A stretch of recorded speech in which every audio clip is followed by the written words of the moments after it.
Olá, boa noite.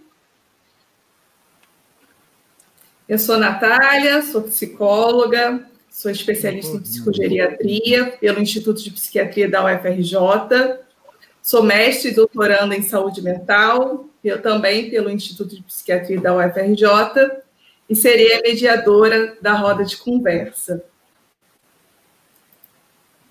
Bom, então o nosso tema de hoje é a doença de Alzheimer. A Casa da Ciência da UFRJ, no dia 5 de março de 2020, inaugurou a exposição Alzheimer Concepção, com curadoria e produção da Arte Bio, apoio da Casa da Ciência da UFRJ, patrocínio da Rede Dor São Luís, e a exposição acontecia presencialmente aqui no Rio de Janeiro, e dias depois, todas as ações foram temporariamente suspensas em alinhamento com as diretrizes de contingência da Covid-19. A exposição Alzheimer reúne trabalhos inéditos produzidos por 20 artistas contemporâneos que aceitaram o desafio de dialogar com o tema. Alguns artistas vivenciaram o drama da doença através de casos familiares ou pessoas próximas. Outros exploraram o assunto a partir de pesquisas e percepções próprias. O resultado é um painel de interpretações singulares que, em comum, da colagem ao grafite, da pintura a óleo ao carvão, revelam um olhar sensível e humanista sobre o tema. Com a esperança e certeza de que dias melhores virão, e também com o objetivo de potencializar o alcance da exposição, abrimos o conteúdo online, em forma de uma visita virtual. Para acessar, visite conforme está na tela, artebiobrasil.org/Alzheimer. E sem a pretensão de ser conclusiva por abordar uma doença ainda não totalmente decifrada, a exposição Alzheimer visa sensibilizar a sociedade e jogar luz sobre um importante desafio de saúde do nosso tema. E hoje vamos dialogar com um artista da exposição, com uma profissional de saúde e um familiar. Cada um deles vai tecer comentários e experiências sobre a doença. Vamos apresentar, então, nossos convidados. A gente tem a presença do Gustavo Dias, que é artista, cuja produção visual procura possíveis expressões da condição psíquica contemporânea, articulando conceitos da psicanálise à representação realista, e sua obra na exposição chama-se Descentramento. A respeito da obra, o artista diz: o que define o sujeito contemporâneo é certa fluidez em diversos âmbitos, íntimo e suas interações sociais, uma identidade em crise. Mas esse descentramento do sujeito não é um problema, e sim uma condição. A doença de Alzheimer revela o extremo dessa condição humana, da divisão subjetiva, de fragilidade e despertencimento. A gente também tem a presença da Márcia Dourado, que é a professora permanente do programa de pós-graduação em psiquiatria e saúde mental e também do mestrado profissional em atenção psicossocial do Instituto de Psiquiatria da UFRJ. Ela coordena o laboratório de estudos sobre a consciência em transtornos neurodegenerativos, o LabCons, que é especializado em pesquisa sobre o funcionamento cognitivo e socioemocional, o impacto na saúde do cuidador de pessoas com demência. Ela também coordena o curso de especialização em psicogeriatria do Instituto de Psiquiatria da UFRJ, é membro da Associação Nacional de Pesquisa e Pós-Graduação em Psicologia e também é minha orientadora. E também a gente tem a presença do José Henrique Moreira, que é professor da UFRJ e responsável pela SWAT, que é uma equipe multidisciplinar de apoio logístico aos eventos e espaços culturais da UFRJ. A missão da equipe é desenvolver soluções técnicas e criativas para as necessidades da produção artístico-cultural da universidade e de eventos externos apresentados nos campos. Durante a montagem da exposição, o José Henrique dialogou com a equipe da Casa da Ciência sobre a sua experiência com a doença. Bom, nós agradecemos a presença de todos aqui. Contamos com a participação de vocês no nosso chat para fazer perguntas, comentários e compartilhar suas experiências e percepções. E agora a gente pode, então, começar o diálogo. Gustavo, podemos começar com você? Pode, sim, claro. Obrigado, Natália. Então, gente, boa noite. Preciso agradecer aqui muito a Casa da Ciência, da UFRJ, aqui ao Dino, a Clarice, que estão dando suporte, né, e aos amigos debatedores. Especialmente também agradeço a Arte Bio, ao Igor, né, e a equipe do Instituto, com o qual eu venho trabalhando desde 2016 já, quando fui convidado a fazer a curadoria da Mostra Internacional Anatomia, e desde então sempre criando e tecendo assim, muitos diálogos, né, sempre ricos e sempre são experiências muito inspiradoras para mim. Já que eu sou o único artista aqui da exposição, vou tentar me esforçar para estar à altura aqui do papel desempenhado involuntariamente, né, de acabar por representar um pouquinho essa mostra que é incrível realmente. Acho que poderia estar aqui qualquer outro artista.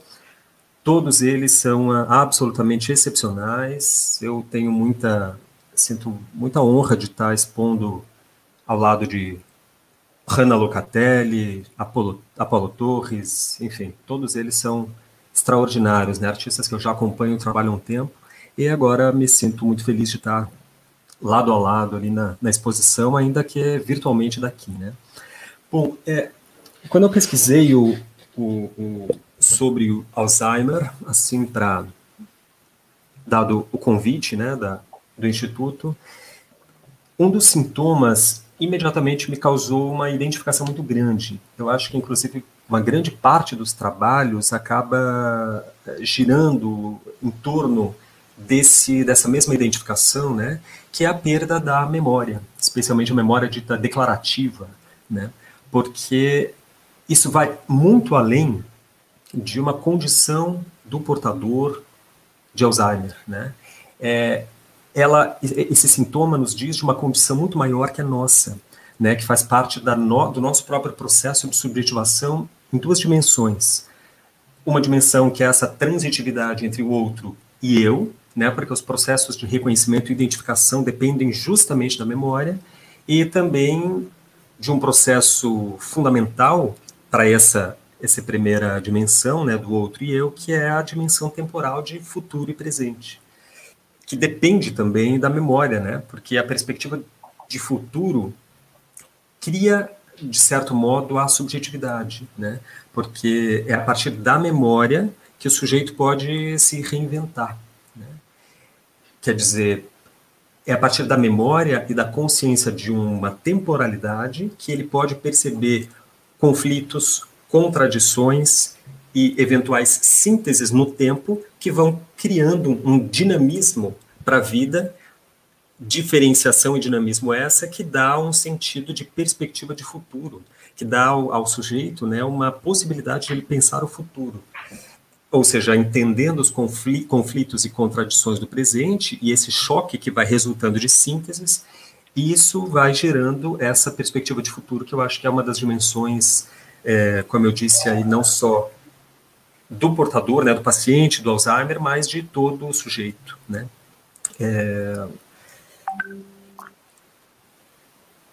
Eu acho que essa mesma dimensão, ela é absolutamente fundamental, e por isso também é um tema tão abordado assim pela arte, que é a dimensão da transformação, né? A transformação, eu acho que é um ponto nevrálgico ali da sintomatologia da doença, né? Porque ela é justamente uma certa conjugação entre essas duas primeiras dimensões que eu mencionei há pouco, e que onde a doença se relaciona demais aos nossos processos de subjetivação, nós que não temos, né, que não somos portadores da doença. Porque para se transformar, você precisa, ao mesmo tempo, de uma certa transitividade entre o outro e eu, e, ao mesmo tempo, uma perspectiva de futuro. Ou seja, a memória é o fundamento dos processos transformativos da vida, né? Porque ela é o que dá, o que aglutina, o que cimenta o sentido das nossas experiências, né, para um futuro. Né? Do contrário, tudo seria estanque, né, e a gente não notaria transformações no tempo, tudo seria sempre igual. Eu li no catálogo da exposição, que aliás ficou muito bonito, acho que organizado pelo Instituto Arte Bio, uma frase da professora Marília Zaluar, que escreve o seguinte, eu vou ler o que ela diz aqui: ao mesmo tempo em que o paciente deixa de ser quem o familiar reconhece por causa do esquecimento, também requer mais e mais cuidados desse familiar. Essa é uma constatação assim, de um certo paradoxo bastante difícil, né, da doença de Alzheimer, que é essa perda de reconhecimento, especialmente, né, do paciente em relação àqueles que estão mais perto, que normalmente é a família, e essa perda cada vez mais, em que ela se acentua, mais ela gera dependência desses familiares, né? E, enfim, essa é uma contradição muito difícil mesmo, e acho que para conseguir dar conta dessa questão que é absolutamente sensível, né, que acarreta muitas vezes um sofrimento avassalador, tanto para o paciente quanto para a família, acho que a arte acaba sendo um certo terreno privilegiado, né, de elaboração tanto desses processos de subjetivação difíceis na relação do Alzheimer, quanto para tentar elaborar, formular, né, dizer dessa dor, né, para que ela não se torne traumas, né, especialmente para os familiares. Por conta disso, eu separei aqui, vou pedir licença aos colegas, eu separei 2 poemas meus, que são bastante curtos e que falam dessa experiência, ou tentam dar conta dessa experiência da perda de memória e, ao mesmo tempo, desses assuntos que eu abordei aqui rapidamente. Vou pedir licença para lê-los, são bem curtos, e então aí eu encerro a minha fala. Tá? O primeiro chama O que leio no espelho alheio.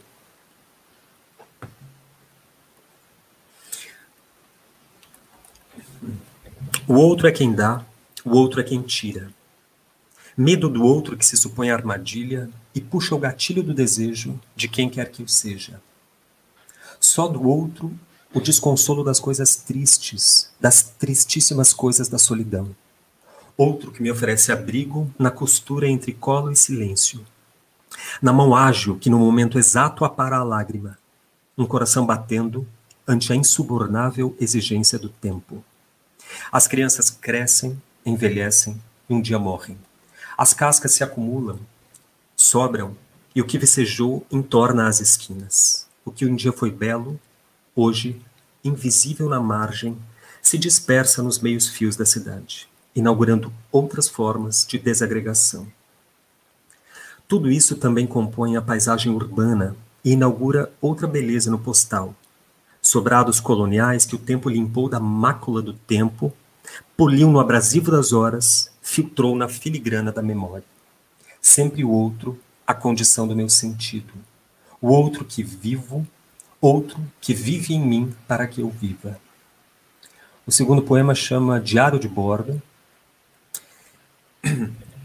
A bordo de um mundo sem margens que me contorna, eu fenômeno, eu imagem anônima a se vestir de outros, outros que só o são para que eu seja, e sejamos, em comunhão, uma só pele e imagem, junção de buracos dos quais vazam eventualmente, dos quais vazam vísceras, seja através de odores, excreção de íntimas substâncias secretadas, seja pelo sangue que a custo contém dentro e por vezes libera. Enfim, laboro um diário com o corpo, não um corpo fechado. Meu corpo é aberto, está aberto para o espaço do outro, onde o próprio espaço do corpo é a medida do meu, corpo do outro e do mundo que vive agora em mim.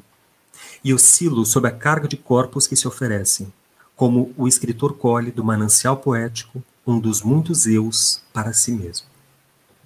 É isso então, queria agradecer de novo aos colegas aí debatedores e passo a palavra de novo para a Natália. Muito obrigado. Gustavo, obrigada, não só pela sua obra, mas também por dividir conosco os seus poemas. E agora, então, eu queria chamar a Márcia Dourado para falar um pouquinho com a gente também. Obrigada, Natália. Eu quero, em primeiro lugar, agradecer o convite da Casa de Ciência, da Luciane, que foi quem entrou em contato comigo. Agradecer a parceria aqui com a Natália, com os outros debatedores, para a gente poder conversar um pouco sobre a doença de Alzheimer. Eu acho que a arte, né, essa exposição, ela é belíssima.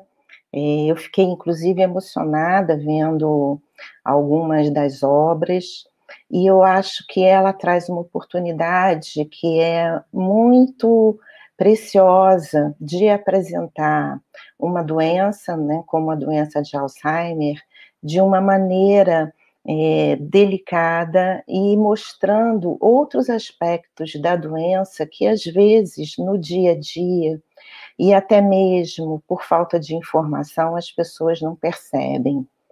Então, eu escolhi uma obra para falar de um aspecto que eu considero, assim, muito caro, né? Eu escolhi a obra chamada Desconstrução, que é do Marcel Lisboa. E por que eu escolhi essa obra? Porque nós temos a tendência em olhar a doença de Alzheimer como uma doença onde você tem a perda de funções cognitivas, onde você tem, né, alterações de comportamento, isso tudo implicando, né, numa alteração na capacidade de fazer as atividades da rotina, e por fim, isso tudo implicando numa sobrecarga, assim, avassaladora sobre o cuidador. Mas eu acho que tem determinados aspectos que muitas vezes eles passam de uma forma não muito bem reconhecida, né? O Gustavo, ele tocou nesse assunto, né? Então, a minha ideia é escolher essa obra, Desconstrução, foi falar um pouco sobre a perda de identidade que está associada à doença, né? Se nós temos uma doença onde há uma perda de funções cognitivas, né, isso implica em que há também uma perda de memória, né, e se temos uma perda de memória, nós temos uma perda daquilo que nos lastreia no mundo, né? Nós temos a perda de todos os nossos marcos identificatórios, de todos os aspectos relacionados à identidade. A obra se chama Desconstrução, mas eu costumo dizer, né, que a doença de Alzheimer, ela implica num desvanecimento da identidade, né, num apagamento muito lento, né, de tudo que nos rodeia e que faz com que nós possamos reconhecer o mundo e essas diferenças entre nós e o mundo. Mas apesar dessa perda de identidade, né, eu acho que é importante se levar em consideração de que, às vezes, uma pessoa com Alzheimer, ela não sabe dizer exatamente quem ela não sabe dizer aonde ela está, ou se lembrar de muitos fatos, né? Mas é onde ela exatamente lembra, né? Onde ela é capaz de contar uma história, onde ela é capaz de fazer um comentário, né, ou lembrar, né, de alguma situação, é aí que se lastreia a identidade, e é aí que nós, né, buscamos aquele sujeito. Então, eu acho que todo o trabalho, né, com as pessoas que são acometidas pela doença de Alzheimer, né, implica também numa informação de que existe sim perda de identidade, mas existe também manutenção dessa identidade se somos capazes de ir buscar aonde essa identidade, onde ela se esconde e aonde ela está lastreada. O meu laboratório de pesquisa estuda muito a consciência que as pessoas com Alzheimer elas têm dos sintomas e das alterações, né, na rotina, nos relacionamentos, né? Há muitos anos o meu laboratório ele vem estudando isso, e é um estudo que é relativamente pouco divulgado aqui no Brasil. Que eu saiba, só existem 2 laboratórios estudando esses aspectos. Agora, por que é importante se pensar se uma pessoa com doença de Alzheimer, ela tem ou não consciência dos sintomas dela? Porque se parte do princípio de que se porque tem Alzheimer, então já não percebe nada, não tem consciência de nada, né, não é capaz de nada. Né? No senso comum se parte desse princípio. E o que se observa cada vez mais, né, que esse princípio ele está equivocado. Né? Nós temos visto, né, nesses estudos que as pessoas com Alzheimer elas são capazes de ter consciência, de perceberem as mudanças causadas, por exemplo, pela perda de memória, elas são capazes de nomear, né, que elas não se sentem mais como elas eram antes, que elas percebem que a vida delas está diferente, e algumas, inclusive, são capazes de nomear que elas têm Alzheimer. Um dia eu ouvi de uma pessoa com Alzheimer, né, ela me dizendo, né, que o duro da doença é que ela sabia que ela ia morrer, né, sem saber quem ela era, e que ela percebia que a cada dia havia um pouco menos dela do que havia antes. E isso é muito importante, nós sabermos, né, que isso existe, que essa percepção ela existe, porque essa percepção, ela dá uma dimensão de subjetividade, de identidade, né? Ela nos dá uma direção no sentido de procurarmos intervenções que possam ajudar essas pessoas a manter essa identidade pelo maior tempo possível.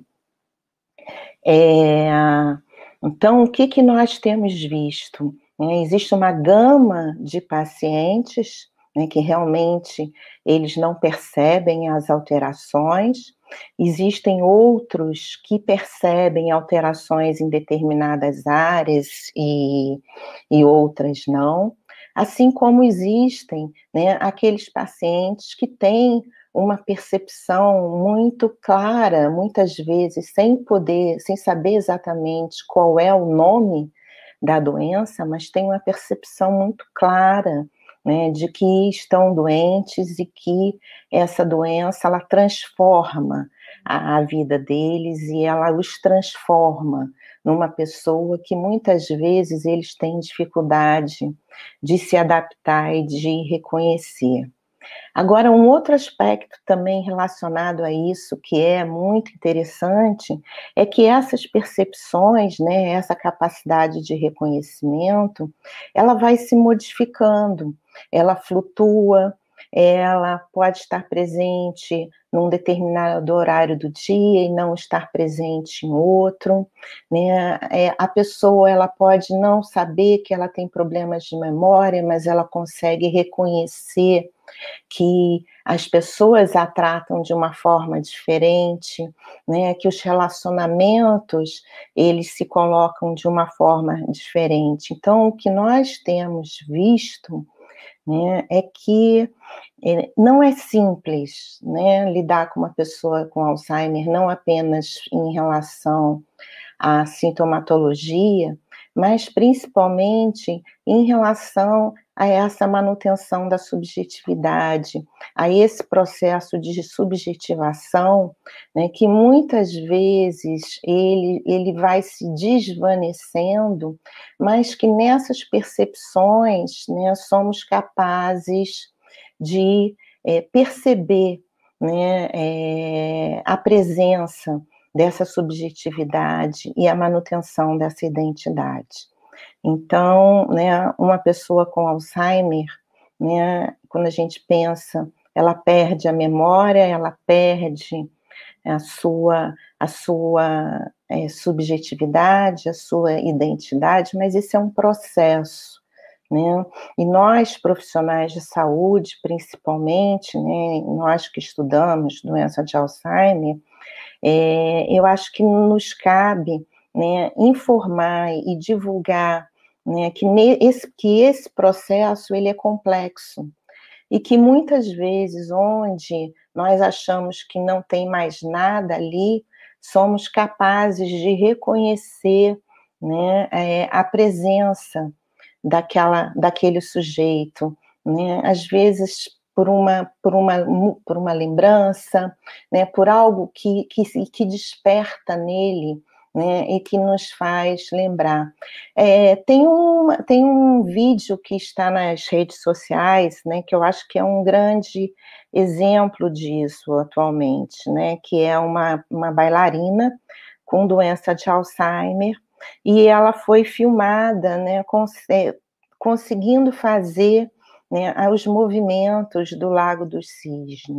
E aí, sim, quando você se vê, né, uma situação como essa, que é uma situação muito emocionante, né, na lembrança daqueles gestos do Lago dos Cisnes, daqueles movimentos, ali tem subjetividade, né, ali tem uma identidade que se mantém. Então, eu acho que, para finalizar, né, eu acho que o que eu queria passar era isso, né? Falar dessa presença de subjetividade, dessa presença de identidade, que muitas vezes nós temos que ir buscar. Às vezes dá trabalho, mas se nós formos buscar, nós vamos achar ali. Muito obrigada a vocês. Obrigada, Márcia, pelas contribuições. E agora, então, vou chamar o José Henrique para poder compartilhar também com a gente um pouquinho. Está fechado o seu microfone, José Henrique. Pronto, agora estão ouvindo? Tá. Sim, agora foi. Boa noite. Eu quero agradecer primeiro a Casa da Ciência pelo convite, um convite que até me surpreendeu, porque eu não sou absolutamente um especialista, estou longe de ser um especialista em Alzheimer, né? Mas o convite da Casa da Ciência eu já aprendi a não recusar. E essa relação com essa exposição, de minha parte, é uma relação de produção cultural, né? Eu trabalho com iluminação, com produção técnica dos eventos culturais da universidade, e já dezenas de vezes já iluminei com a minha equipe exposições na Casa da Ciência. E essa, no início desse ano, foi, coincidentemente, sobre Alzheimer. E aí, o coincidentemente se deve ao fato de que eu tive a minha mãe doente de Alzheimer. Então, a minha relação com a doença é uma relação de familiar, né, que acompanhou, que enfim, seguiu ao lado daquela pessoa, vendo todo o processo muito difícil, muito duro, e eu acho que talvez até mais duro para os que estão à volta do que para o doente, embora eu também tenha a ideia de que o Alzheimer seja uma doença muito variada, né? Talvez nós estejamos até chamando por um nome só algo que são várias doenças, ou enfim, eu não conheço cientificamente a coisa tanto além do que os médicos da minha mãe me explicavam. Mas os padrões de comportamento são muito variados, não só entre os doentes, como eu soube, como também ao longo da doença e até de dia para dia do doente na mesma fase da doença. Eu acho que não é apenas uma questão de perda de memória ou de identidade, acho que é também um embaralhamento de memória, um embaralhamento de identidade, porque há alguns períodos em que parece que você tem uma mãe nova a cada dia ou a cada semana. Aquilo varia e você precisa estar preparado, como em geral a gente não está, para lidar com isso. Então, essa relação de familiar, né, de filho, e no caso lá da minha família, era um problema duplo. Nós vivemos um problema paralelo em que minha mãe tinha Alzheimer, foi diagnosticado em 2005 e ela faleceu em 2018. Então, foram 13 anos desse processo. E, em paralelo, meu pai tinha Parkinson. E ainda teve um problema de uma queda, acidente que é fratura de coluna, enfim. Então, durante muitos anos, tivemos uma combinação de dois doentes, né? Ele lúcido, o Parkinson tem outro efeito, né? Um efeito motor, dificuldade de caminhar e tudo, e ela se dissolvendo como pessoa, um pouco como foi dito anteriormente pela doutora Márcia. Então, esse lidar todo dia, ou a cada semana, enfim, a cada novo encontro, né, com o paciente, com o doente de Alzheimer, com a minha mãe, no caso, cada novo encontro eu precisava descobrir um pouco com quem eu estava falando.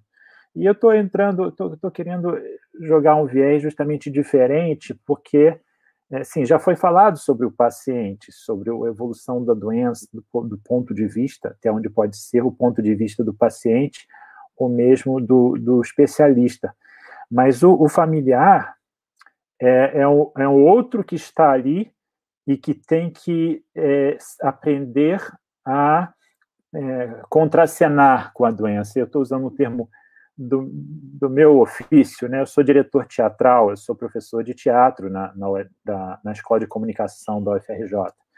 Então, o que eu vi acontecer durante tantos anos, progressivamente, foi um exercício de contracenação, como se fosse uma improvisação de aula de teatro, em que você tem que descobrir qual é o personagem que está do outro lado e aí tentar reagir de acordo, sendo que o objetivo, pelo menos eu assim assumi, o objetivo era sempre dessa improvisação, desse jogo teatral, vamos chamar assim, o objetivo era sempre fazer com que a minha mãe estivesse bem, estivesse feliz, não se irritasse, estivesse divertida, entretida, se comunicasse, achasse um meio de comunicação, fosse permitida, né, a manifestação dela e, de certa maneira, a gente tentasse até, pelo menos eu agia assim, a gente tentasse se readequar, tal como realmente um personagem tenta se readequar ao outro que está em cena com ele. Então, isso ocorreu ao longo de, não digo os 13 anos da doença, porque os 2 anos finais são muito tristes, não existe mais ali uma identidade de pessoa, realmente. É uma fase muito, muito dura. Mas, ao longo de uns 10 anos, talvez, ou por aí, foram diversos os personagens que a minha mãe propôs e várias maneiras como eu tive que contracenar com esses personagens. Então, a escolha desse quadro, Oceano numa Canoa, do Paulo Torres, que foi um pedido da organização dessa live, né, que a gente escolhesse uma obra. E eu corri todas aquelas obras da exposição, agora no catálogo online, obras que eu tinha visto quando montei a luz da exposição lá no início do ano, né? Montei com alunos e até conversamos, porque eles sabiam, os meus alunos sabiam que eu tinha tido essa experiência, então foi uma montagem muito particular dentre os trabalhos todos que a gente fez. Mas esse quadro eu escolhi porque eu acho que ele tem algo que raramente é abordado em todas as conversas, leituras, discussões que eu vejo sobre o Alzheimer, e é claro que, como filho, eu procurei isso, né? Desde o início da doença, em que o seu tapete é puxado, até a sequência, você tem que ir aprendendo sobre aquilo, né? Não no nível de um especialista, mas quase, em alguns aspectos, né? Como eu tenho irmãos, a gente dividia um pouco as tarefas e os focos em que cada um atuaria em relação àquilo. Então, o meu foco nunca foi, digamos, o foco do que eu chamava de Ministério da Saúde. Eu era o Ministério da Fazenda e do Trabalho. Meu assunto para cuidar dos meus pais era isso, né? Eu tenho um irmão que cuidava mais especificamente da ida aos médicos, enfim, da administração dos remédios. Então, ele até poderia falar melhor do ponto de vista da doença, mas nós temos aqui especialistas muito mais adequados para isso. Então, o que eu vi nesse quadro, isso é algo que eu realmente não vi nunca mencionarem, é o humor. É um quadro que propõe um enigma, como um quadro do Magritte, né? Eu vi essa pintura e logo me lembrei do Magritte. E porque tem essa situação de nonsense, essa situação de absurdo, mas que não é um absurdo não no sentido de qualquer coisa aleatória que não faça sentido. Absurdo precisamente dentro do significado que o surrealismo adota, que o teatro do absurdo adota, ou seja, existe uma realidade aí. Isto não é uma irrealidade. Isto é uma realidade que está abordada por um ângulo diferente, por um ângulo de alguém que consegue, em função, no caso da sua própria doença, né, consegue perceber uma realidade diferente, uma realidade que me suscita humor. E aí então, a pessoa que o idoso está pescando com a sua canoa alagada e o suposto oceano seco à sua volta, né? Eu acho que aquela pessoa lá longe é a pessoa que cuida, é o familiar, é a pessoa que está em torno desse doente. Mas essa ação que ele desempenha é perfeitamente coerente para ele e, de certa forma, coerente para nós também, porque é apenas uma inversão humorística do que deveria estar acontecendo. E essa inversão nos suscita uma comicidade, nos suscita humor. E isso me fez lembrar várias vezes em que eu conversava com a minha mãe e ela dizia coisas muito engraçadas, muito divertidas. Ou porque lembrava de histórias antigas, isso é meio típico da doença, lembrar de coisas muito antigas da infância dela e contar esses fatos, né? Enquanto que a memória recente toda desaparecia, a lembrança de quando ela tinha 12 anos era perfeita, assim, nas descrições das brincadeiras que ela fazia na fazenda ou coisa assim.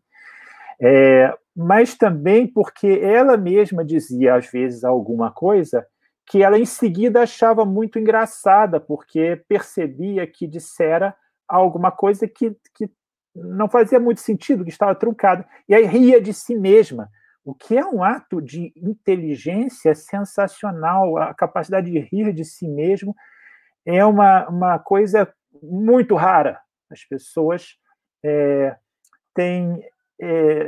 ao contrário, as pessoas riem do outro, mas rir de si mesmo é uma capacidade intelectual sensacional. Minha mãe era uma mulher muito inteligente, que estudou, falava 4 ou 5 idiomas diferentes, enfim, a vida toda estudou arte, cultura, história, né? Formou-se em História e Geografia, e viveu, né, cercada por 5 homens, né? O marido e 4 filhos homens.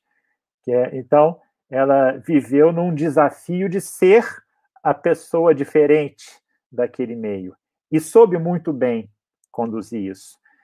Mas essa visão digamos, da piada do paciente de Alzheimer, eu nunca vi nenhuma referência a isso. É claro que, às vezes, a gente pode olhar de fora e ver algumas situações que tem um lado, às vezes, constrangedor e sofrido de a pessoa estar numa situação que não seria adequada, mas tem um lado de a gente olhar e achar, bom, é engraçado, a pessoa está tomando banho de roupa, por exemplo. Agora, o próprio paciente, como era minha mãe, produzir humor e conscientemente, né, sabidamente, rir do que falou, achar graça e produzir algo que sabe que vai gerar a comicidade, que vai gerar o riso do outro. Isso eu acho que foi uma lembrança muito especial que esse quadro me trouxe. Então, enfim, eu acho que eu queria só botar essa questão de início. Como eu disse, eu não sou um especialista e acho que a minha capacidade é mais de contracenar aí com as falas do que de propor qualquer teoria a respeito de uma doença com a qual eu convivi como familiar. Obrigada por trocar com a gente, José Henrique. E aí, então, eu acho que vou retomar um pouquinho do que a gente já dialogou. Eu acho que a gente falou um pouco desse descentramento da memória, do tempo, do espaço, do eu, né, de um certo apagamento que vai acontecendo, né, progressivamente da identidade, mas, ao mesmo tempo, né, tem uma certa construção de novos possíveis, né, a partir da capacidade que tem o paciente, a partir daquilo que ainda resta da sua subjetividade. E aí o José Henrique trouxe, né, essa questão de contracenar com a mãe, que eu achei muito interessante, porque eu acho que é isso, né, você trazendo aquilo, né, as possibilidades mesmo que ainda tem ali. E o bom humor, eu acho que é fundamental mesmo a gente conseguir manter esse bom humor, porque é uma doença que tem um fardo, né, para o cuidador, né? Muitas das vezes os pacientes não percebem isso, alguns percebem, falam, né? Mas alguns não têm tanto essa consciência, e aí o fardo acaba ficando muito para o lado do cuidador, né? E eu acho que você poder levar isso de forma com o bom humor, né? Essa capacidade de poder rir, descontrair, é importante. E aí, assim, eu também escolhi uma das obras, e aí queria compartilhar um pouquinho com vocês também a escolha dessa obra. E aí...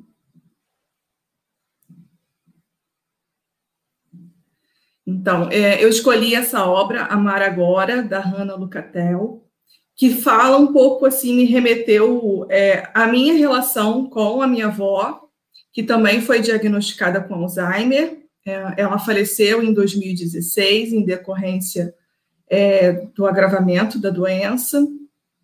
E, enfim, quando ela foi diagnosticada, eu já estava na especialização em psicogeriatria, e aí eu vi que um dos comentários, né, da Regiane Xavier, que ela fala que ela é profissional de saúde e que nenhum livro ensinou a ela tanto quanto a convivência com a mãe. E eu acho que é isso mesmo, assim, eu tinha todo o conhecimento teórico, né, da doença, dos processos, mas a convivência, ela traz uma outra realidade para a gente. Não que o que está no livro não seja o que acontece na realidade, mas como até o José Henrique colocou também, né? É como se tivesse vários Alzheimers ali, né? Então, cada paciente ele vai ser único. E eu tinha muito essa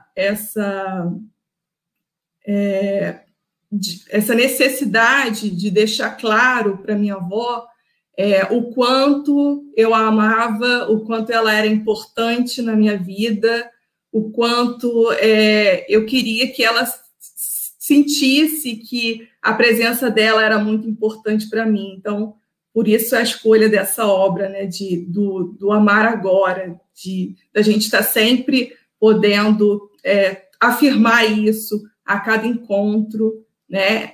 Eu sei que é difícil, que é pesado. Como eu falei, eu faço doutorado em saúde mental e a minha linha de pesquisa no doutorado é justamente com os cuidadores das pessoas com doença de Alzheimer. especificamente doença de Alzheimer de início precoce, que é quando acontece antes dos 65 anos. E aí, na pesquisa, né, com esses cuidadores, a gente ouve muito esses relatos do quanto é pesado, é difícil, né? Às vezes a gente se depara com situações de comportamentos, né, disruptivos dos pacientes, mas eu acho que a gente poder estar sempre afirmando isso, né, afirmando esse laço afetivo. E aí, assim, eu acho que agora a gente pode passar para uma troca aqui entre os nossos convidados, se vocês quiserem fazer perguntas um para os outros, que vocês possam ficar à vontade. Eu queria só fazer um comentário sobre a fala do José Henrique, né? Eu achei também muito sensível, né, essa noção de diversos personagens, e eu acho que é isso mesmo, né? São personagens que vão se mesclando e que muitas vezes vão nos confundindo na medida em que a gente não sabe muito bem, né, com qual desses personagens a gente se liga mais e quais deles são totalmente estranhos, né? E a gente tem que cuidar de uma pessoa que se torna uma pessoa estranha, isso é extremamente doloroso, né, e pesado. Então, é só um comentário, porque eu acho que é isso, né? E uma outra questão da sua fala que eu achei também muito interessante é sobre o humor, porque eu acho que, né, essa situação a gente vê, né, em muitas situações. O meu padrasto, ele morreu há 2 anos atrás de demência, não era Alzheimer, mas era demência vascular, que é uma outra demência muito parecida, né, em termos de progressão da doença. E você falou do humor, eu me lembrei muito disso, né? Um dia nós estávamos num carro e, enfim, o carro acabou, a pessoa que estava dirigindo acabou fazendo uma manobra meio imprudente, e aí ele sentado no banco de trás, ele disse assim, bateu, que era uma característica dele, exatamente esse tipo de situação, e eu acho que quando a gente consegue, né, resgatar essas situações, né, e a gente consegue se aproximar delas, eu acho que aí a gente se aproxima daquela pessoa que a gente conhece, a gente mantém, como disse a Natália, esse laço afetivo, né, e no meio de tanto apagamento, né, uma luz se ilumina ali naquele momento. E eu acho que é isso. Eu acho que no meu caso, o que nós vivemos, nós é a família mesmo. Foi uma experiência muito variada. Como eu disse, a minha mãe tinha um marido e 4 filhos homens. Então, esses 5 homens são 5 pessoas, né? Meu pai já faleceu também, mas pessoas muito diferentes. E um grande sofrimento do meu pai e nosso, em consequência, foi o fato de que ele não era, como eu sou, ou suponho ser, uma pessoa de flexibilidade. Ele era um estudioso, uma pessoa muito conhecida do seu campo, ele era do ramo de direito, então aquela pessoa muito famosa, com vários livros publicados, que tinha na minha mãe um suporte afetivo muito importante, né? Usando um clichê que pode parecer extemporâneo, assim, ela era aquela grande mulher por trás do grande homem, e ela assumiu esse papel a vida toda. Então, quando ela faltou, né, ela foi diagnosticada, ele perdeu o chão, porque ele não era capaz de se reprogramar a cada novo encontro com ela, que no caso deles era o tempo todo. Então, ele foi sofrendo muito, porque ele se impunha uma certa disciplina até de cobrar que ela lembrasse das coisas, em vez de se tornar mais maleável àquele novo personagem que vinha dela todo dia. Isso foi um sofrimento muito grande, muito grande, porque aí ele sofria muito, né? Ele, no seu rigor de profissional do do direito e tal, muito rígido, e nós sofrendo porque víamos que ele não ia mais, também, claro, ele era idoso, não dava mais para reprogramá-lo e torná-lo uma pessoa diferente. Então, ele foi com esse sofrimento, ele faleceu 1 ano antes dela, né? Por outras causas, enfim, ele teve Parkinson, enfim, foi uma evolução do Parkinson, mas morreu lúcido, ele era lúcido, mas ele foi sofrendo muito com aquele desaparecimento e ele não soube se reprogramar, não era mais possível, nunca foi essa pessoa e aí causou um grande sofrimento a todos, né?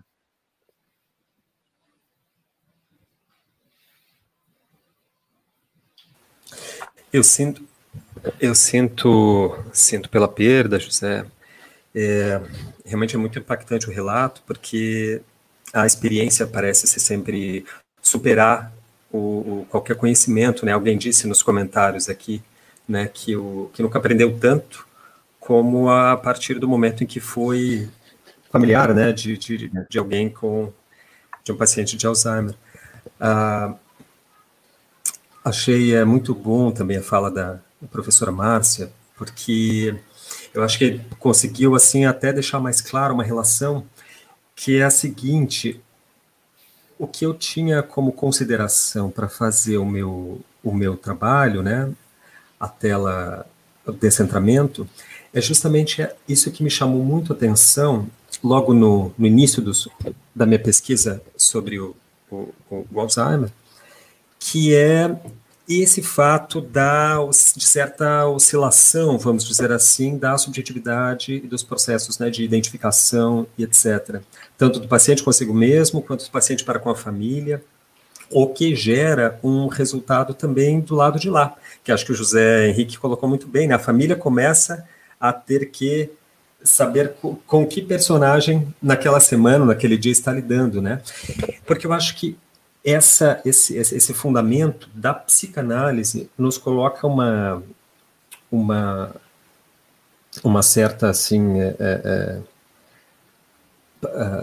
um certo contexto que eu achei importante, tentei explorar um pouco no trabalho, que é o de inverter um pouco esse aspecto tão doloroso não da perda de identidade, mas certamente de uma transformação da identidade, né?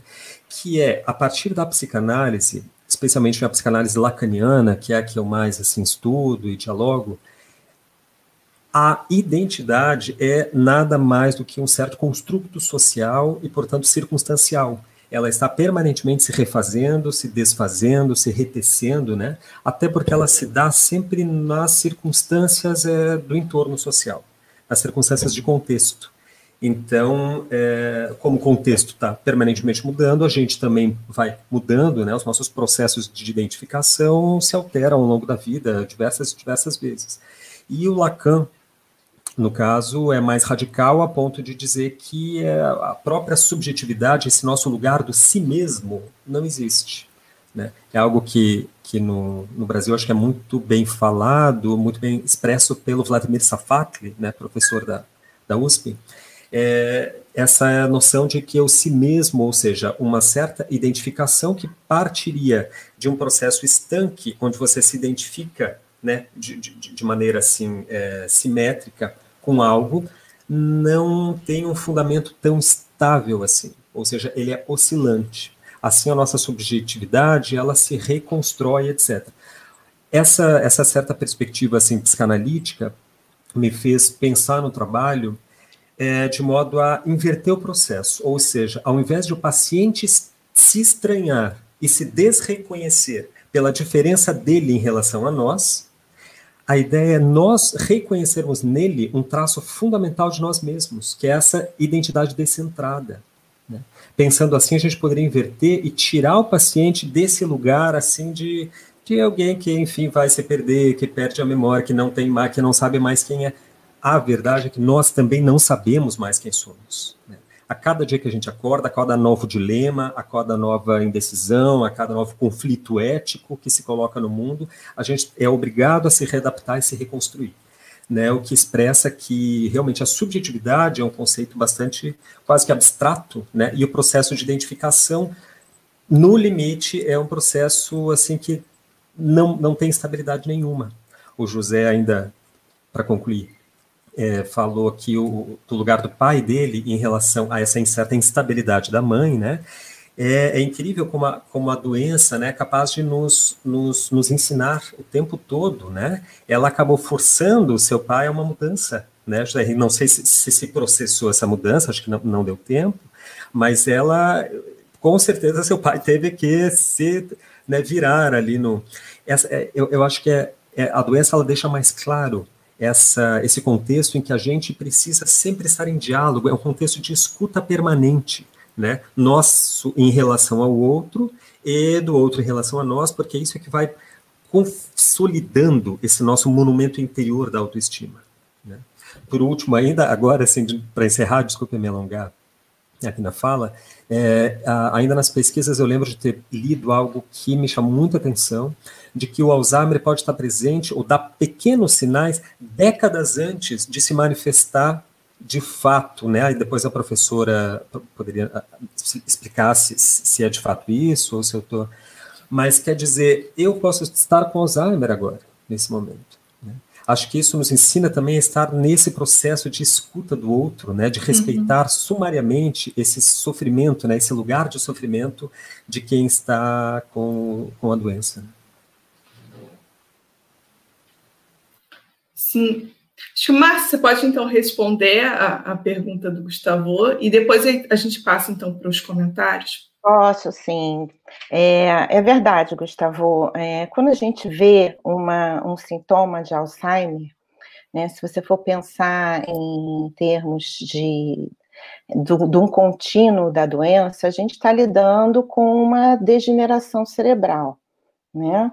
Então, quando, né, uma degeneração, ela compromete uma função, né, como, por exemplo, as funções cognitivas, isso significa que essa degeneração ela já está acentuada de uma maneira tal em que há esse comprometimento.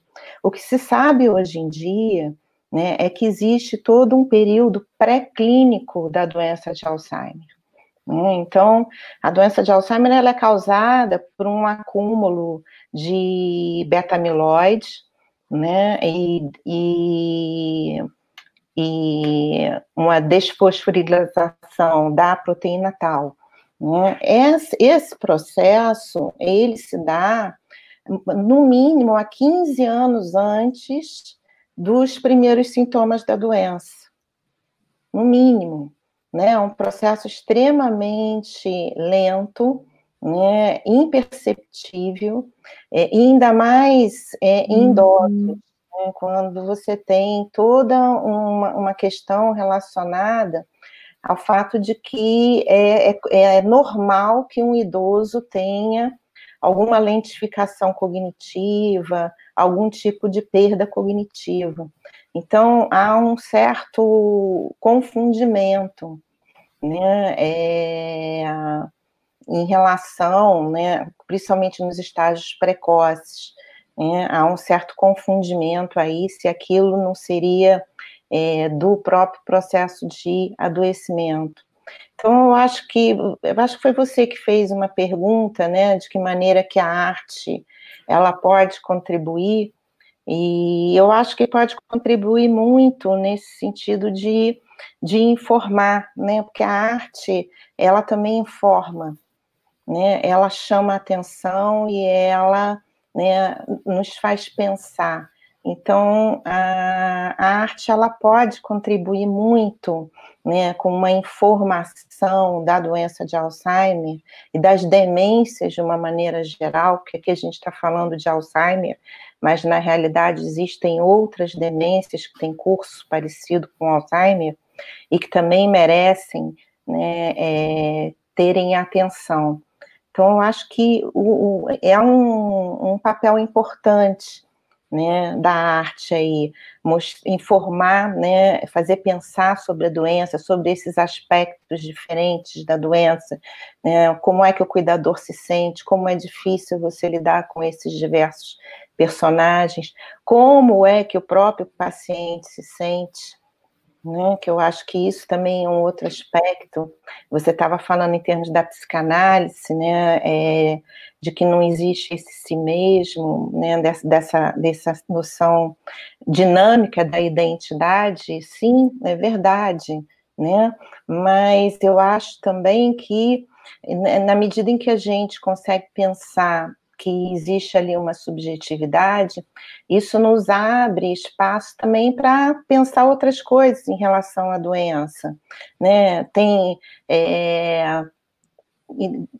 Tem capacidade decisória, né? A gente vê pessoas com doença de Alzheimer que têm, né, a capacidade de decidir coisas, né, preservada, muitas vezes, né, essa capacidade até mesmo com supervisão, mas ela está preservada, né? Essa relação com o outro, ela também, muitas vezes, ela se preserva, né? É mais fácil você perder esses aspectos mais duros da cognição, né? Enquanto aspectos mais emocionais, eles estão presentes, e um exemplo desse é o humor, que o José Henrique mencionou, ou que eu mencionei em relação meu próprio padrasto. Então, eu acho que esses aspectos todos, né, eles vão se presentificando na medida em que a gente, através da arte, consegue ver a doença, né, com outros matizes, né.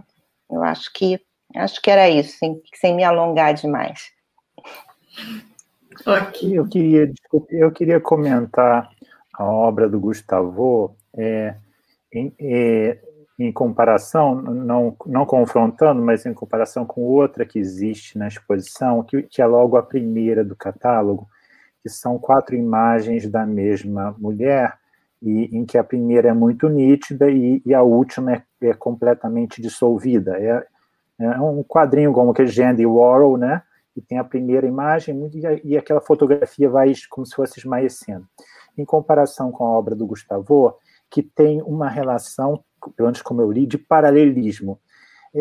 É uma mistura das coisas que a gente vê acontecendo doentes. E, ao mesmo tempo que existe esse desaparecimento, também existem aquelas diversas idades da mesma mulher, no caso da minha mãe, né? E como na obra do Gustavo, aliás. Então, elas convivem, porque aparece uma mulher de 12 anos, como eu falei, aparece uma de 40 e às vezes aparece a de 80, que é a idade factual.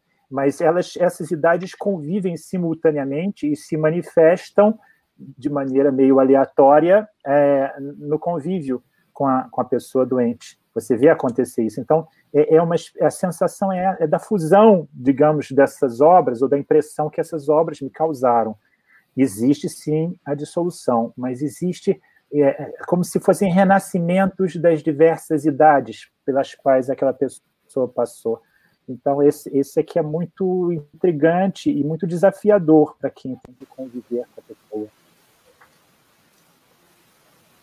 Essa obra é do Pina, essa que você está se referindo, né, José Henrique? Eu acho que ela serviu também para ilustrar um dos banners da exposição. É a primeira ao longo do catálogo. Queria um detalhe, é a primeira em PB, né?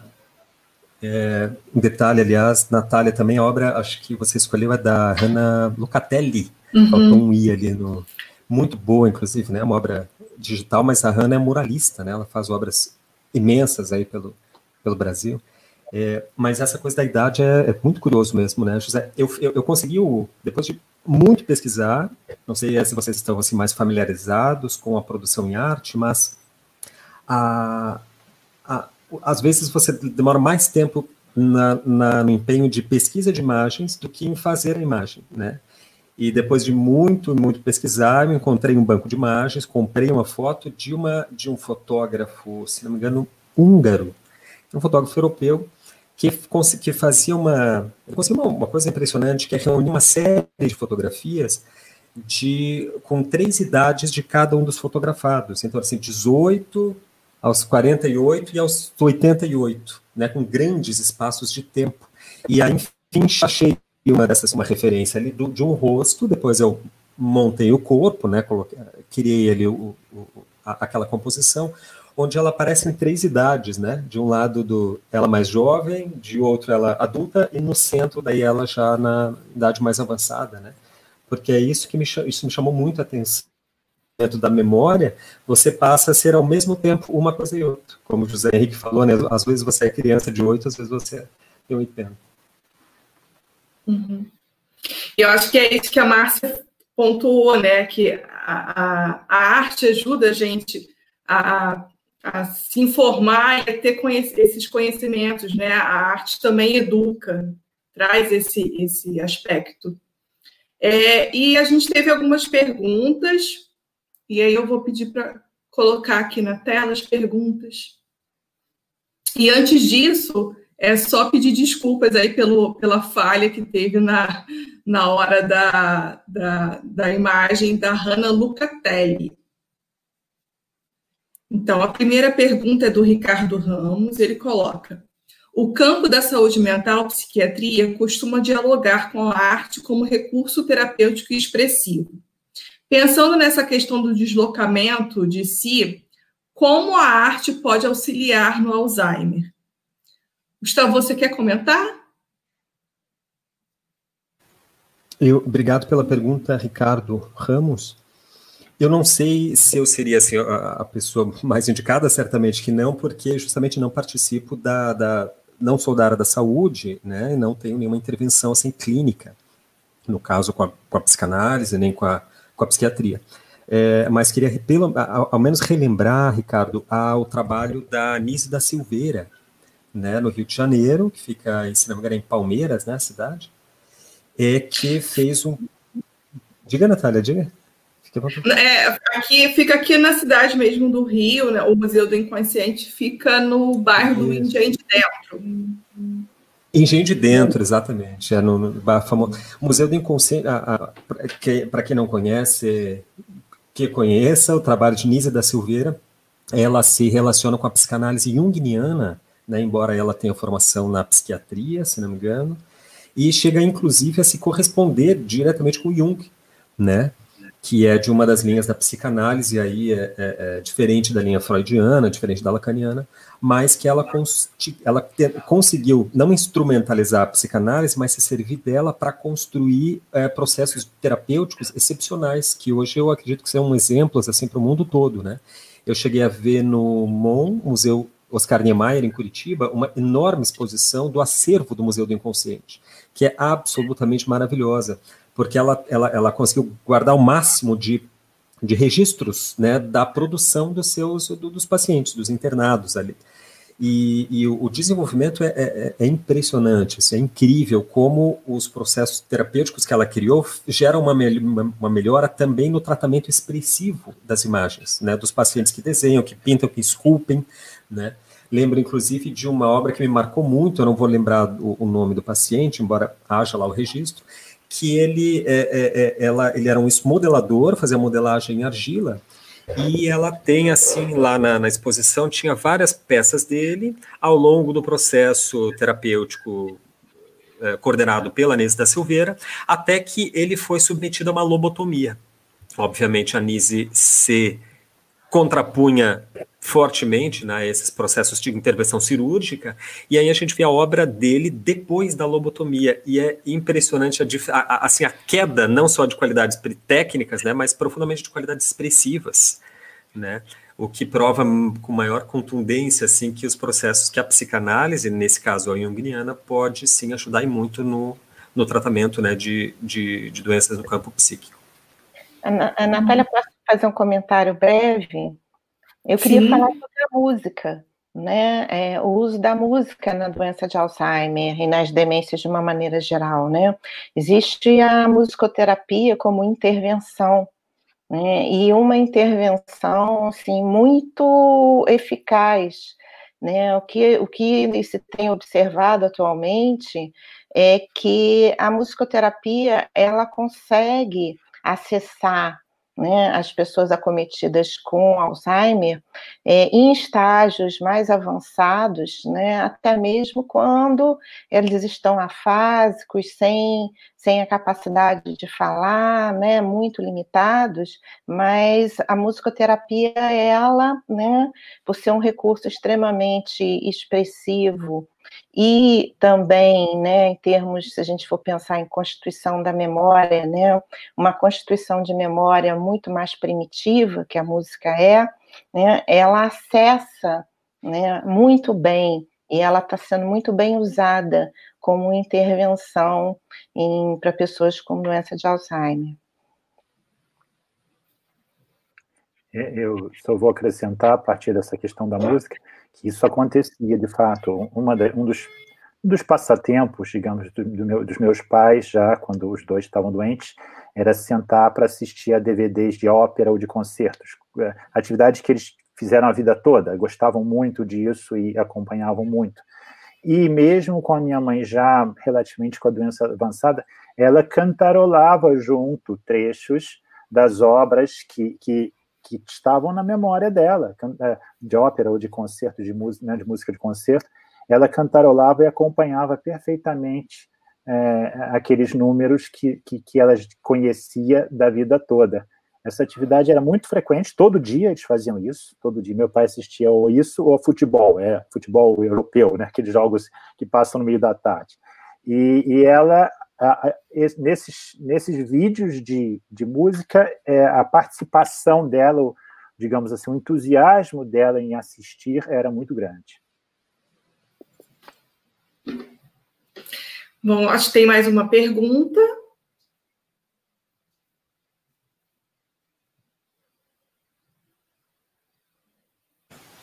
Tem um vídeo também que a professora comentou, desculpa, Natália, cortar, que eu lembrei agora, esse vídeo que tem circulado aí na internet sobre essa senhora que tem Alzheimer, né? Uhum. E está na cadeira de rodas, e ela era bailarina, e 60 anos atrás ela dançou o Lago do Cisne, e eu acho que um familiar coloca no fone para ela ouvir, e é incrível a sensação que tem é que ela vai levantar da cadeira e sair dançando. Né? O impacto que a música tem, ela ouve, imediatamente se emociona e ela tá assim, né? Ela começa o vídeo assim, retorcidinha assim na cadeira e vai ouvindo, e aquilo ela vai elevando a cintura e mexendo os braços, fazendo os movimentos, é absolutamente impressionante. Eu vou até deixar aqui, por acaso eu vi hoje, professor, o vídeo, por acaso, assim, hoje de manhã vi no Facebook, eu vou decolar aqui no chat o link, caso alguém aí da produção puder jogar no chat ao vivo para o pessoal ter acesso. Já colei ali. Sim. Então, agora eu vou passar para a pergunta, da Fátima Brito, que está representando a Associação Brasileira de Centros e Museus de Ciência. E ela coloca que como o apoio aos familiares pode ajudar nesse processo de reconstrução de identidade de todos os envolvidos com a doença. Márcia, você pode comentar? Posso. Não, o apoio aos familiares ele é fundamental, né? Porque o familiar ele precisa ser informado, mas não basta apenas você informar sobre a doença, né? A gente lá no Instituto de Psiquiatria, no Centro para a Doença de Alzheimer, nós temos vários grupos de psicoeducação, como a gente chama para as pessoas, para os familiares, né? E esses grupos, eles têm essa função, né, de informar sobre a doença, falar sobre os sintomas, as dificuldades, mas eles também têm uma função de criar uma rede entre os próprios familiares, né, de forma que eles também possam compartilhar suas experiências, porque muitas vezes o familiar, né, a gente tem uma orientação, né, nós profissionais, nós temos uma orientação a partir do que a gente estuda, né, a partir do que a gente trata, mas o familiar realmente é ele que está ali no dia a dia, é ele que está na linha de frente, e é ele que vai descobrindo,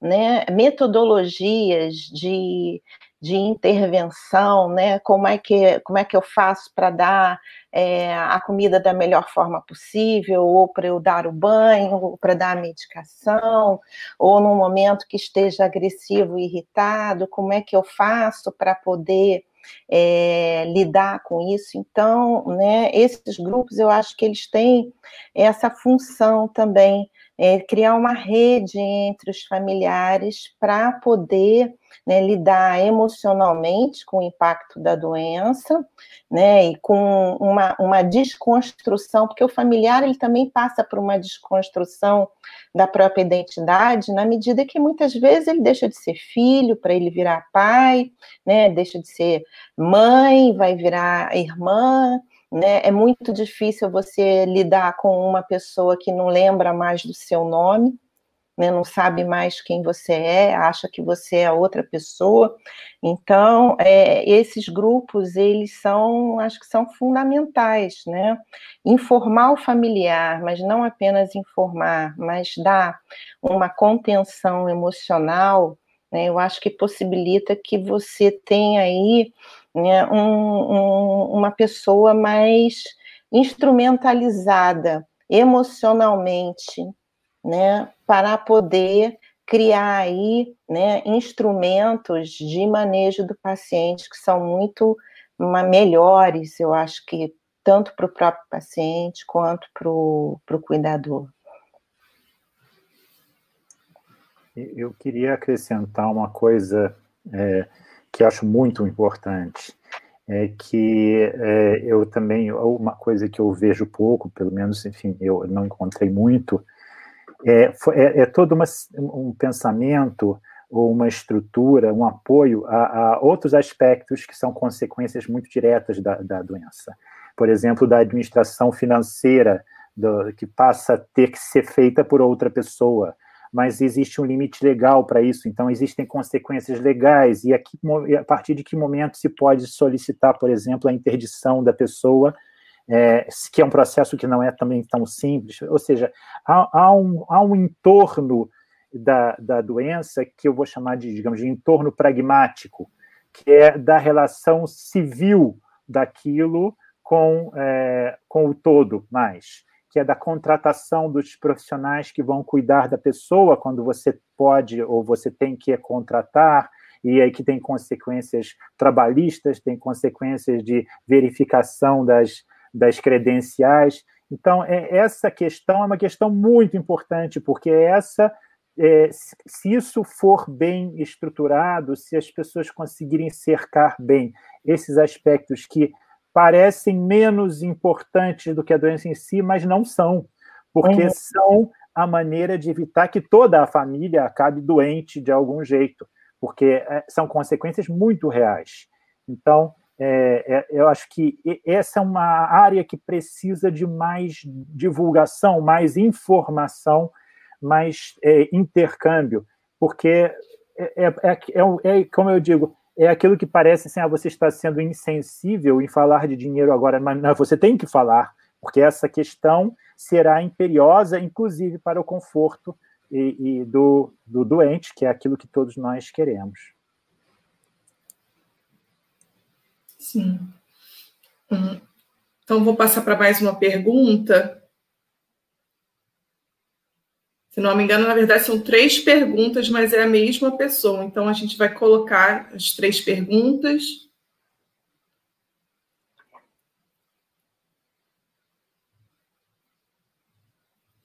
Então, a Eneida coloca o seguinte, que estudos sobre qualidade de vida por mais de 80% das cidades brasileiras não adequam às necessidades dos idosos. O que esperar do futuro da sociedade? Parece alienada com a longevidade da população.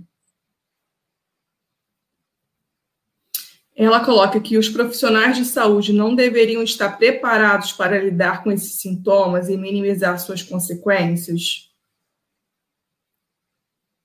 E a sociedade frente à temática tratada aqui. Bom, Márcia, você quer começar falando? Acho que ela colocou a questão da qualidade de vida, né? Eu acho que nós temos algumas políticas, né, públicas direcionadas para o idoso, né? Temos, por exemplo, o Estatuto do Idoso, várias ações sociais, mas é verdade, né? Ainda falta informação, né, da sociedade de uma maneira geral, né, de quais são, o que é que o envelhecimento acarreta. O que a gente acaba vendo, né, é que você acaba indo pela via mais do preconceito, né? Um esquecimento vira o alemão, né? Um lapso vira aquela doença. Então, eu acho que iniciativas como essa, por exemplo, elas são fundamentais para a gente poder falar da doença, divulgar, colocar quais são, né, as questões, quais são os desafios que a doença acarreta, porque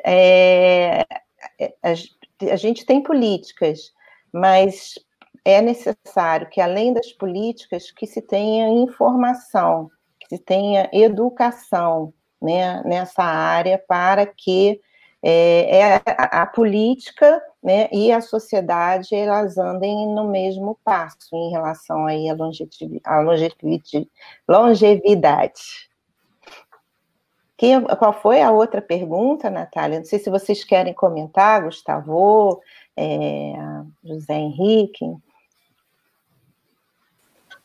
Eu só vou lembrar, só vou lembrar que a Casa da Ciência apresentou uma exposição no ano passado sobre os idosos e a cidade. Então, vale a pena conferir. Não era a produção da Casa da Ciência. A Casa da Ciência abrigou, eu sei porque eu iluminei essa exposição muito interessante sobre a questão da adaptação da cidade para os idosos em geral, não apenas os que sofrem de demência. Mas a pergunta também foi genérica, então eu estou indicando, talvez no site da Casa da Ciência haja alguma coisa sobre essa exposição, porque foi muito interessante. Bacana, eu acho que é uma excelente pergunta, né? Porque ela relacionou dois fatos que pouco se relaciona, e muito pouco, pelo menos na política, que é isso, né? As populações estão aumentando, a faixa etária está aumentando, né?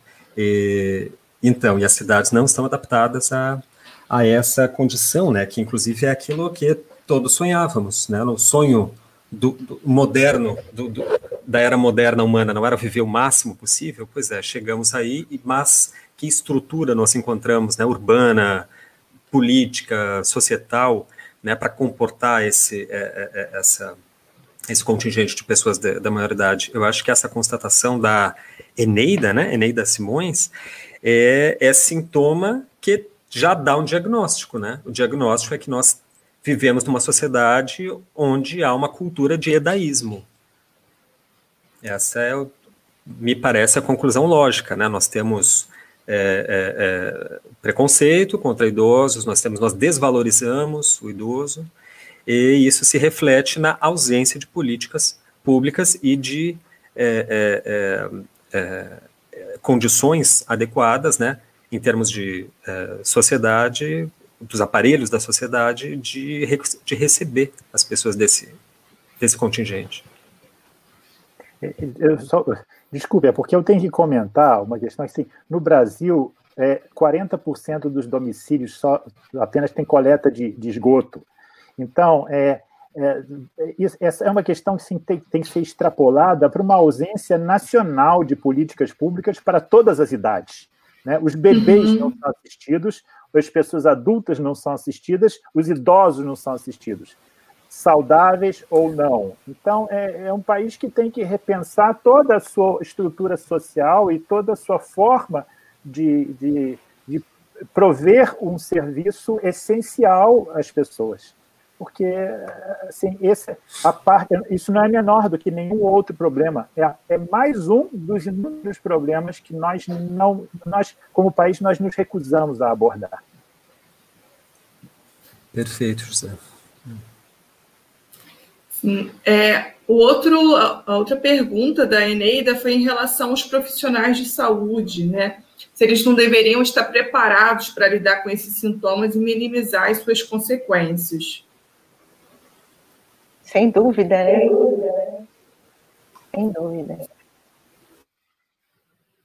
E eu acho que ainda tem uma grande confusão, né, Márcia, assim, de a qual profissional se reportar, aonde buscar ajuda. É no geriatra ou é no clínico que está acostumado e acompanha sempre, né? Acho que também tem um pouco dessas dúvidas de a qual profissional se reportar.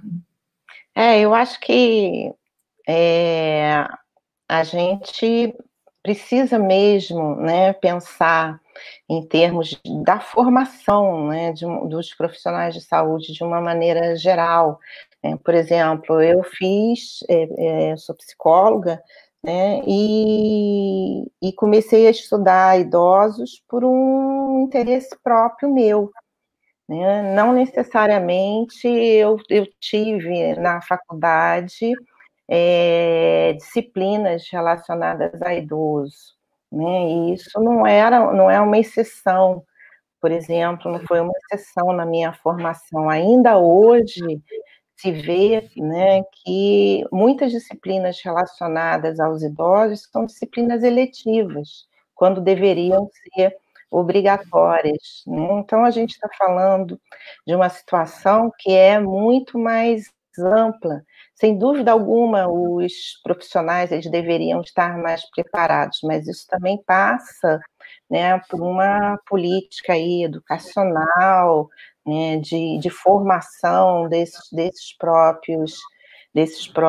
profissionais. E existem questões, por exemplo, a Natália, ela estuda demência de início precoce, que é uma demência que se dá em pessoas abaixo de 65 anos. A gente vê, por exemplo, pessoas com 44 anos, 50 anos, com doença de Alzheimer.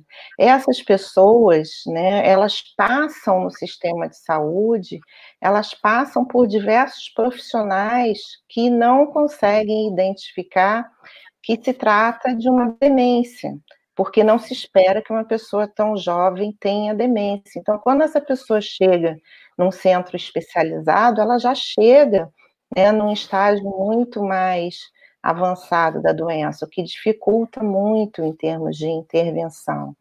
Então, eu acho que identificou problemas de memória, que é o mais comum, né? Identificou uma alteração de comportamento que está chamando a atenção, procura o geriatra, procura o neurologista, né? Procura investigar do que se trata, né? Porque em idoso não se tem alteração de comportamento à toa, né? Se tem problemas de memória, mas se aquele problema de memória está chamando a atenção, precisa procurar um profissional que seja habilitado, né, para fazer a identificação aí desses sintomas. Professora, deixa eu estender um pouquinho essa pergunta. Acho que a senhora tocou nesse tema que é importante e que tem uma pergunta aqui do meu pai, que está assistindo a live. Obrigado, meu pai e minha mãe estão ambos assistindo. Não sei se estão preocupados com o tema ou se é por minha causa, mas ele pergunta aqui, acho que a professora pode responder melhor, a partir de que momento, na perda subjetiva do idoso, se conclui que se trata de Alzheimer? É mais ou menos sobre isso que a professora falava, né?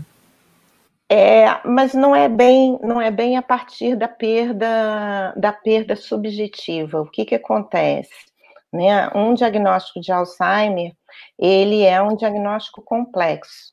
Então, ele precisa, né, de exames clínicos, isso são feitos pelos médicos, né, pelos neurologistas, psiquiatras, geriatras. Né? Então, para você fazer um diagnóstico, você precisa de exames clínicos para você descartar uma série de alterações, você precisa de exame de imagem e você precisa de testagem neuropsicológica. Então, um diagnóstico de Alzheimer, ele é feito, né, quando você tem a confluência dos resultados desses exames. né? É só a perda subjetiva, ela é uma perda num outro momento, né? Porque ela é uma perda que se dá à medida que você vai tendo uma perda de memória. Então, a perda subjetiva, ela não dá um diagnóstico de Alzheimer, porque você tem outras demências onde você também vai ter alterações cognitivas e alterações de comportamento, e que isso também vai implicar em perda subjetiva.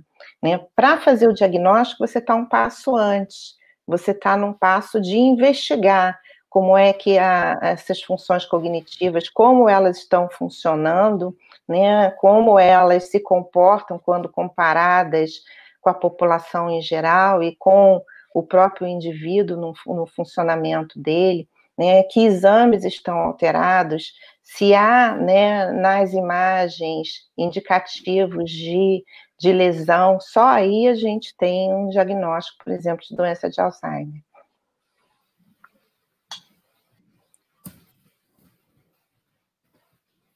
Ok, então a gente tem mais uma última pergunta. Então, a Margarida pergunta, né, se a medicação usada para a doença traz melhoras significativas e o que acontece para pessoas que não têm acesso a essa medicação.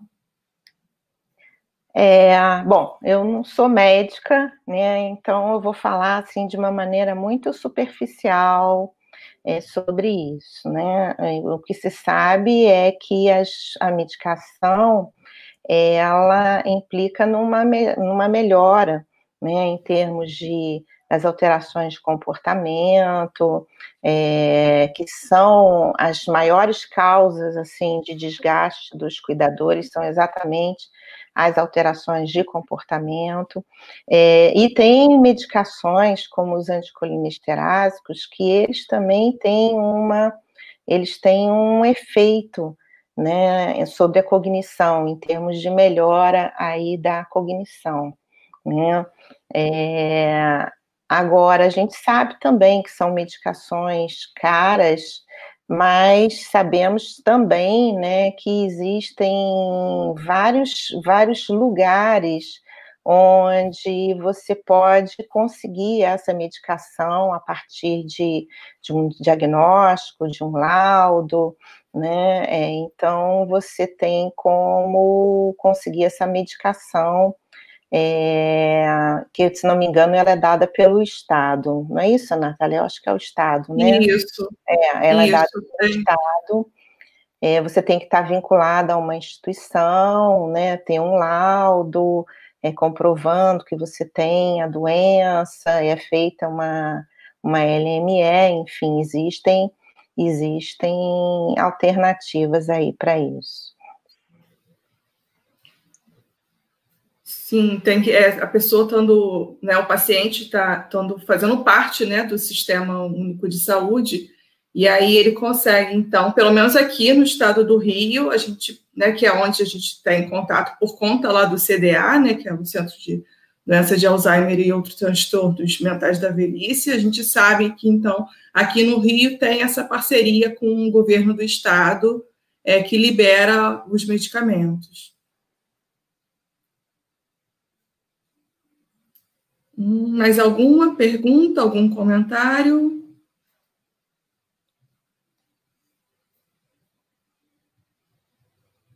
Eu acho que a gente está...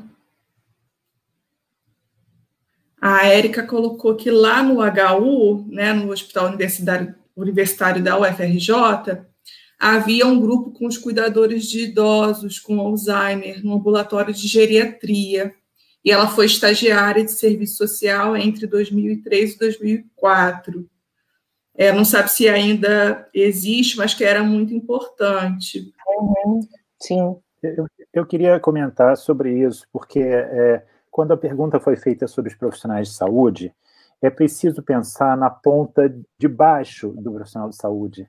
O profissional de saúde vai desde o catedrático em neurologia até a pessoa que cuida direto do paciente. E essa ponta, que eu estou chamando de baixo apenas por uma hierarquia, digamos, tradicional, essa ponta é a mais vulnerável, é a mais frágil para o profissional, para o paciente e para a família. Porque é confiar a sua mãe, o seu familiar, a alguém de um modo como... que a analogia não é muito boa, mas como se entrega uma criança a uma babá. E a analogia não é boa porque a criança vai ganhando consciência, enquanto que o paciente vai perdendo. Então, cada vez mais ele é dependente daquela babá, enquanto que a criança é cada vez menos dependente. Então, essa ponta que é preciso ter uma formação ampla disso, porque, como o Gustavo lembrou, a população está envelhecendo, nós temos muito mais idosos hoje do que tínhamos, né? A tendência é essa, das pessoas viverem muito mais, então você terá mais doentes. O Brasil tem uma tradição daquele agregado da família que mora junto e que é alguma pessoa que veio do interior e tal, que era o filho da cozinheira ou a filha e vai ficando, enfim, que é um território muito nebuloso do ponto de vista afetivo, legal, trabalhista, jurídico, tudo, então esse meio de campo é preciso estar muito bem limpo, e isso passa por uma formação sistemática desses profissionais, né, que vão acompanhar, que possam ter o treinamento ético, o treinamento técnico, o treinamento médico, enfim, para exercer essa função.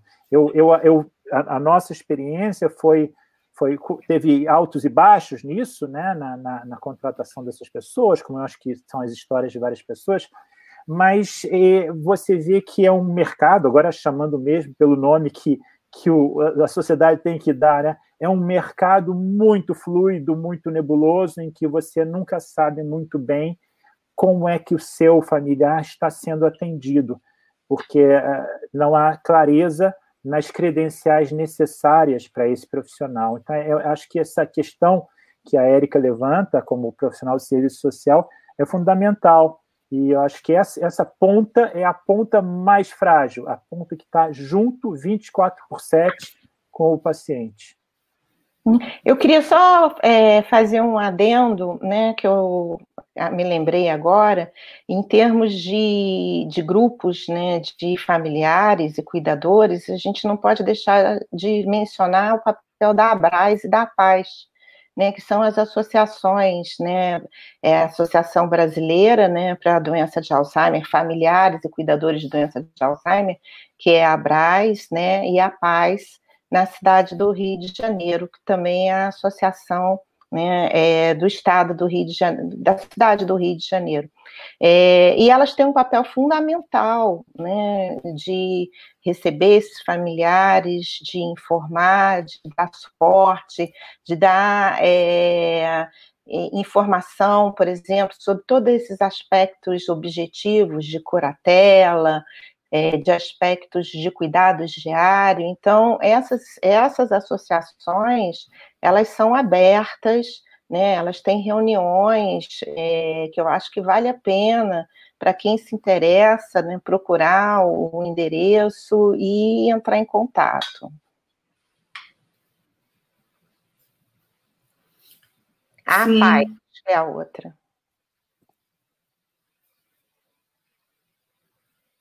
E agora eles também têm um canal no YouTube, eu vi que estava tendo também algumas lives, então quem tiver interesse, procura aí, é fácil encontrar no Google, tanto a ABRAS quanto a APAS. E aí, tem uma última pergunta sobre o CDA, se está atendendo normalmente nesse período. A Carolina está perguntando. Os atendimentos médicos, eles estão normais dentro, é claro, dos protocolos de segurança, né, que foram montados, mas nós, no momento, ainda não estamos fazendo atendimentos de primeira vez.